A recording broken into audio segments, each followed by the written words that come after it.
देखो वो 10th class है ना, उससे ऊंचाई दूरी से क्वेश्चन है ना जो परीक्षा में पूछता है।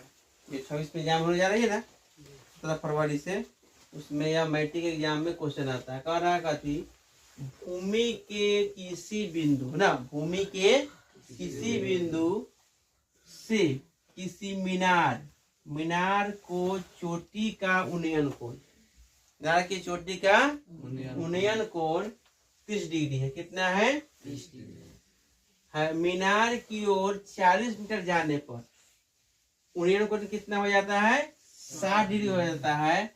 तो मीनार की ऊंचाई ज्ञात करना है ना। सबसे पहले हम क्या कर रहे हैं, मीनार बना रहे हैं। मीनार अब पहले कितना कोण बन रहा है?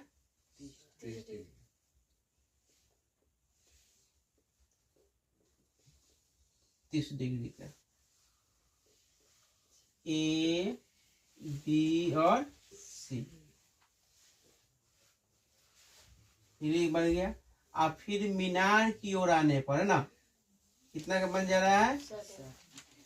40 मीटर इधर आ रहा है। कितना आ रहा है? कह रहा है यह कह रहा है कि मीनार की ओर आने पर कितना बन जा रहा है? 60 डिग्री। तो यह कितना है, इसकी ऊंचाई मान लेते हैं। कितना हो जाता है? 1 मीटर। कितने मान लेते हैं मीनार की ऊंचाई कितना होता है? 1 मीटर। और मान लेते हैं,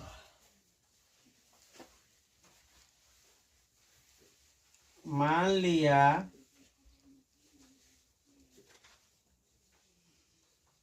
कि मीनार की ऊंचाई बराबर कितना हो जाएगा? 1 मीटर हो गया। अब किस में त्रिभुज बनाएंगे? त्रिभुज ए बी या सी छुट्टी ए बी डी मान लो ना। तो त्रिभुज किस में? ए डी बी में। त्रिभुज ए डी बी में तो कई संबंध होगा यहाँ, लंब और आधार। क्या संबंध हो जाएगा?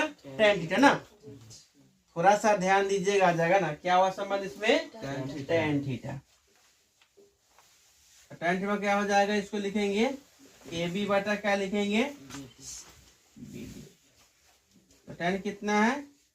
60 डिग्री। ए बी कितना है? एच। बी डी मालूम नहीं है। tan 60 का मान कितना होता है? √3। एच बटा बी डी हो जाएगा। कैसे √3। बी डी में कितना हो जाएगा? एच ना। और बी डी में कितना हो जाएगा? एच बटा आ गया। और अब फिर क्या करेंगे? फिर